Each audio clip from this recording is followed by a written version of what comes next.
বিগত ১৫.৫ বছরে আওয়ামী দুঃশাসনের মূল সহযোদ্ধা হিসেবে কাজ করায় ১৪ দলীয় জোট ও জাতীয় পার্টির নিবন্ধন বাতিলের দাবি জানিয়েছে জুলাই ঐক্য।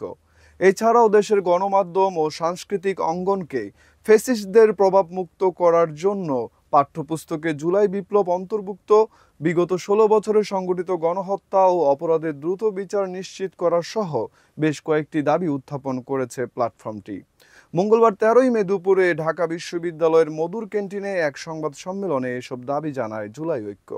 লিখিত বক্তব্যে প্ল্যাটফর্মের অন্যতম সংগঠক মুসাদ্দিক আলী ইবনে মোহাম্মদ বলেন, ফ্যাসিস্ট আওয়ামী লীগের সকল কার্যক্রম নিষিদ্ধ করে গেজেট প্রকাশ এবং নির্বাচন কমিশন থেকে দলটির নিবন্ধন স্থগিত করার মাধ্যমে ইন্টারিম সরকার একটি প্রাথমিক পদক্ষেপ নিয়েছে।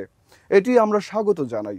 তবে স্পষ্টভাবে জানাতে চাই, ছাত্র জনতার মূল দাবি ছিল আওয়ামী লীগকে দল হিসেবে চূড়ান্তভাবে নিষিদ্ধ করা এবং সম্পূর্ণ নিবন্ধন বাতিল করা।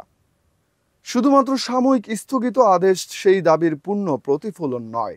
জুলাই ঐক্যের পরবর্তী কর্মসূচি সম্পর্কে মুসাদ্দিক বলেন, আওয়ামী লীগের দ্রুত বিচার নিশ্চিতকরণে আমরা আন্তর্জাতিক অপরাধ ট্রাইব্যুনালের সাথে বৈঠকে বসব। এছাড়াও ১৪ দল ও জাতীয় পার্টির নিবন্ধন বাতিলের দাবি নিয়ে নির্বাচন কমিশনের সাথে বৈঠকে বসবেন বলেও জানিয়েছেন জুলাই ঐক্য।